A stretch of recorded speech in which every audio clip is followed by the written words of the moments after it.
How's it going today, guys? Dylan with Denver Electronic Cigarettes.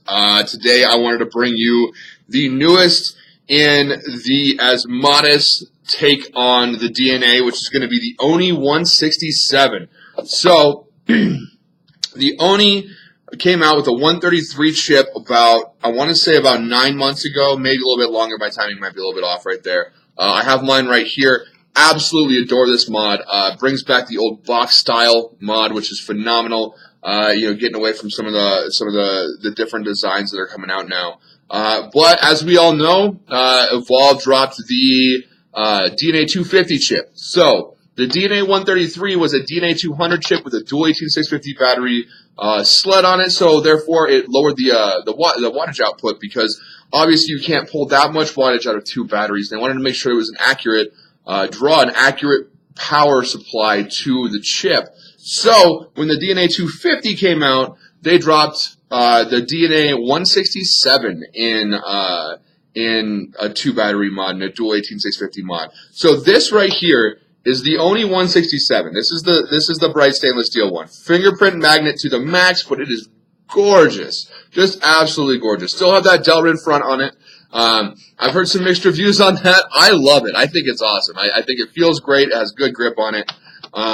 Just like the 133, the batteries, I mean, it's pretty similar. Everything's going to be pretty similar. The biggest differences are going to be, obviously, the performance. You have the 250 chip, all Evolve's upgrades on there, but you do have Asmodus' backing on it, which is phenomenal. Just an all-around great mod. I love mine to death.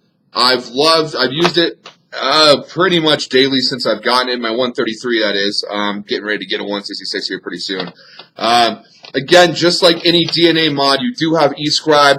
Go in there, tune to your batteries. You can check everything about your mod. You can change the pictures. You can change the font of, locked click 5 times. You can, be careful you don't change everything into the same picture. I've known people that have done that.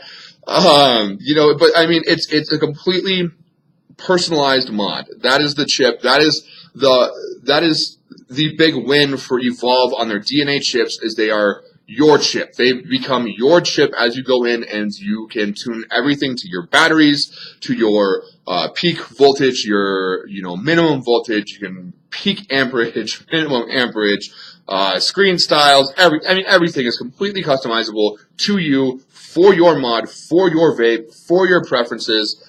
Just an all-around phenomenal mod. Again, this is a 167 watt mod.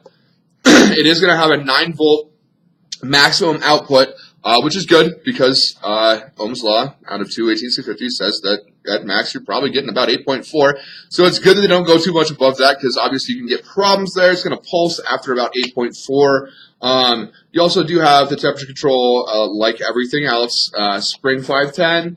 And it's going to be a 1 amp charger through the port.